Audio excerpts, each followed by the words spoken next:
The Assembly will hear an address by His Excellency Kassim Majaliwa, Prime Minister of the United Republic of Tanzania.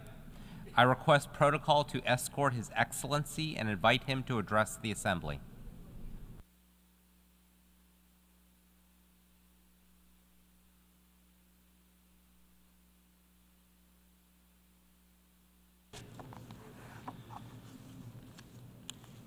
Your Excellency, Philemon Young, President of the 79th Session of the United Nations General Assembly, Excellencies, Heads of State and Government, ladies and gentlemen. Mr. President, on behalf of Our Excellency Dr. Samia Suluhu Hassan, President of the United Republic of Tanzania, I stand before this august assembly to deliver a message of hope and peace to the people of the world. In doing so, I wish to convey warm and fraternal greetings from the President and the people of the United Republic of Tanzania. Her Excellency Dr. Samia Suluhu Hassan, President of the United Republic of Tanzania, wishes this assembly every success in its important deliberation. I would also like to join the previous speakers in commending you, Mr. President, for the excellent manner you are steering the work for the Assembly. Tanzania endorses and supports the theme chosen of this session, that is, leaving no one behind, acting together for the advancement of peace, sustainable development, and human dignity for present and future generations.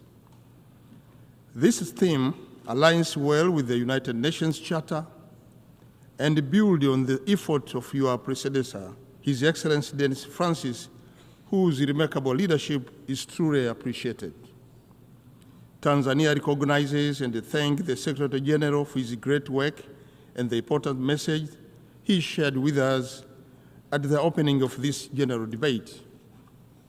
Mr. President, the participation in the 79th General Assembly has been a unique opportunity for us to share perspectives regarding to the pledge and the commitment made for addressing global challenges such as pandemics, extreme poverty, climate change, and conflicts. I would like to share some of Tanzania's perspectives as follows. Sustainable development, Tanzania's path to inclusive growth.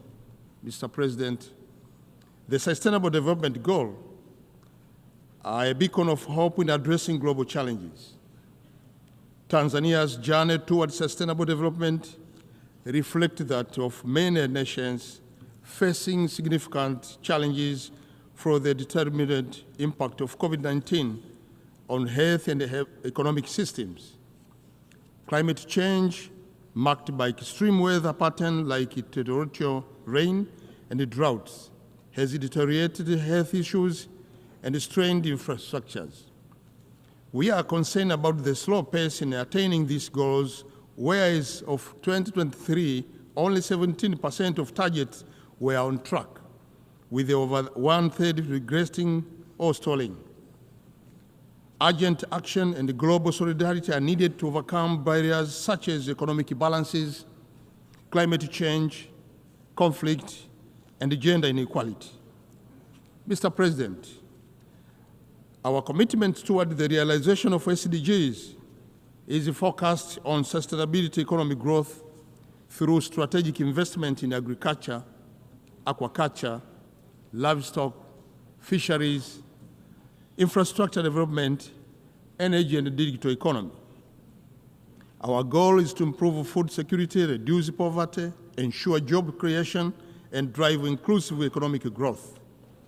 There are many success stories in Tanzania emanating from this investment, such as the empowerment of youth through the Building Better Tomorrow agriculture initiatives in mainland Tanzania, and empowerment of local women in Zanzibar through seaweed farming.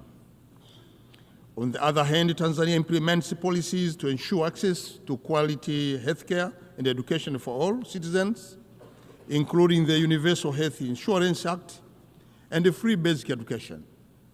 The government also invests in vocational training and STEM education to prepare youth for job market and digital economy. Defending human dignity, inclusivity, and equality. Mr. President, for decades, Tanzania foreign policy has prioritized respect for human dignity. Addressing this assembly on 4th December 1961, Mwalimu Julius Kambarage Nyerere, the then Prime Minister of Tanganyika, stated that the basis of our action, internal and external, will be an attempt, an honest attempt, to honor the dignity of man. Mr. President, Tanzania has maintained this pledge by leading the fight against colonialism and racism. In this regard, Tanzania hosted the OAU Liberation Committee, supporting freedom fighters in their struggles for independence. Despite gaining political liberation, many countries still face economic sanction and inhuman conditions which hinders the achievement of genuine development. Thus, we call for realization of right of self-determination of all people under colonial occupation and the fighting and the lifting of economic sanction imposed against them. This assembly must continue to more boldly call for the lifting of economic sanctions placed against the people of Cuba and other countries too. So, to allow the peoples of these countries to realize their basic rights, including rights to development. Mr. President, global humanitarian crisis due to war, conflict, and natural disaster requires unrestricted access to humanitarian aid, fair treatment of victims, accountability to actual sites, and the United Nations commitment to uphold human dignity for a peace world. Tanzania believes that every individual deserves to live in dignity, freedom, and security to reach their full potential. The United Nations must not remain indifferent in these solutions, as doing so would only determine its legitimacy. Mr. President, let me talk about peace and security. Security is indivisible.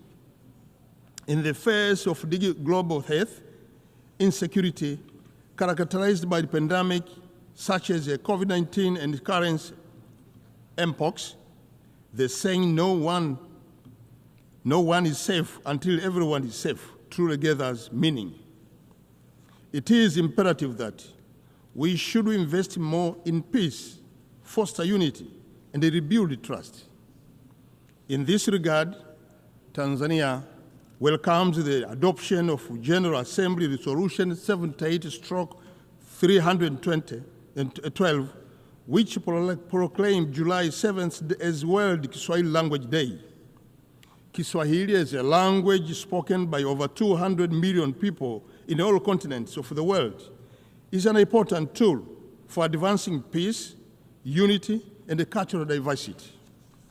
While Tanzania and other Kiswahili-speaking countries looking forward to commemorate this day in 2025 and beyond, we also call on this assembly to explore the possibility of recognizing Kiswahili as an official language of our esteemed organization or as this assembly. Tanzania, East African Community, South African Development Community, and African Union have already led the way to Kiswahili speaking, and it is again important that we invest more in peace initiatives because there is no development without peace and unity. Your Excellency, Mr. President, in recognition of this requirement, Tanzania has several decades participated in peacekeeping, peace building, and mediation efforts. Tanzania has and continues to contribute towards world peace through its membership in the United Nations Security Council and the African Union Peace and Security Council.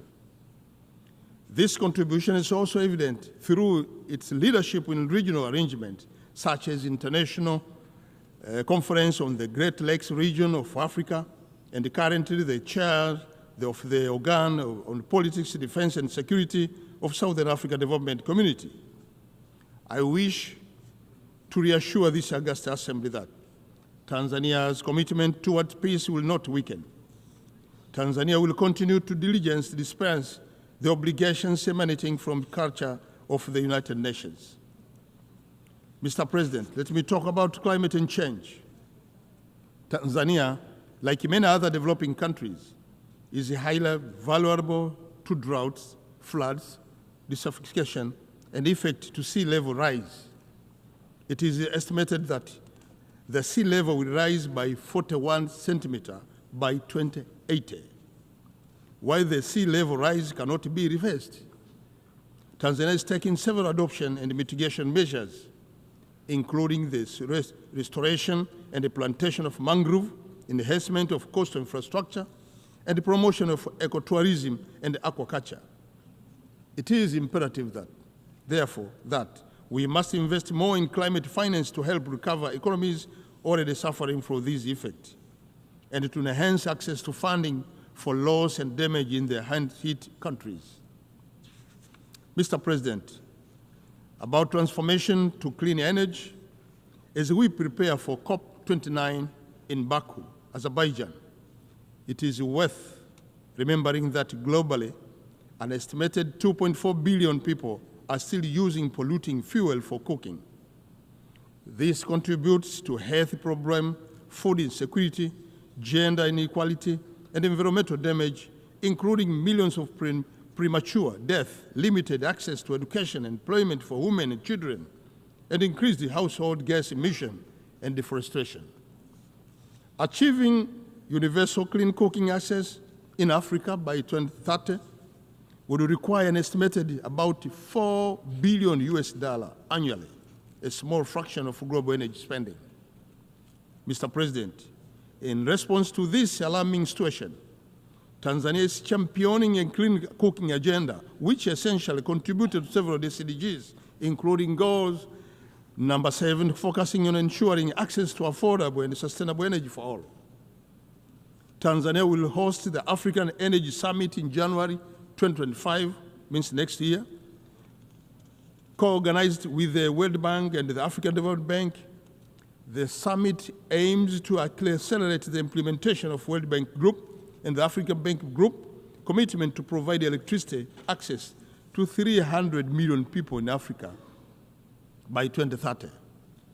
We look forward to working together with all partners to unlock energy potential and build brighter, more resilient future for Africa.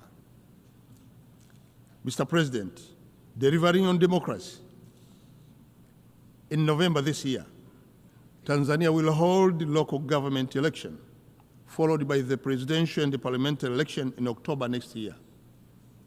As we prepare for this electoral event, I wish to assure this Assembly that democracy, human rights, and the rule of law will be upheld in line with President Samia's vision as captured in the 4Rs philosophy, namely reconciliation, resilience, reform, and rebuilding. Since the announcement of 4R principles in 2021, the government of Tanzania has continued to foster harmony and promote unity across political, religious, and ethnic divides. In implementation of 4R, the government has also undertaken several monumental reforms that seek to address shortfall within the criminal justice system, allow the effective political process, and enhance the enjoyment of human rights. Mr. President, reforms are crucial for countries and international organizations to stay relevant, for greater inclusiveness, transparency, and accountability, especially in multilateral bodies like UN Security Council and the Bretton Woods Institution. Tanzania remains committed to rebuilding its economy and society, focusing on inclusivity and empowering its citizens for a stronger future. Mr. President, when I go to conclude my speech, Tanzania argues all the world leaders to unite against international threats that undermine unity, peace, and human dignity. We are obliged to work together with goals stipulated in the Charter of the United Nations of sparing succeeded generation from the scourge of war. We must stop war and suffering that cause death and wanton suffering to innocent civilians, including women and children.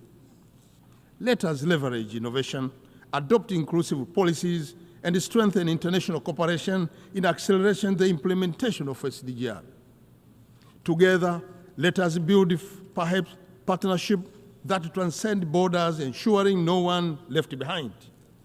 Let us undertake the necessary reform to make our multilateral institution fit for purpose.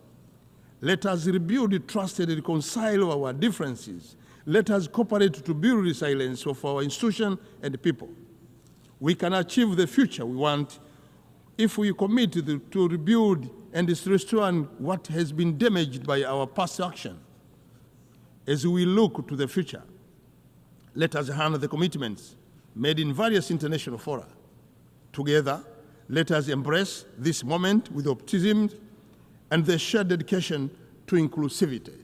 Asante sana kwa kunisikiliza. Thank you so much for listening. Thank you so much for your attention.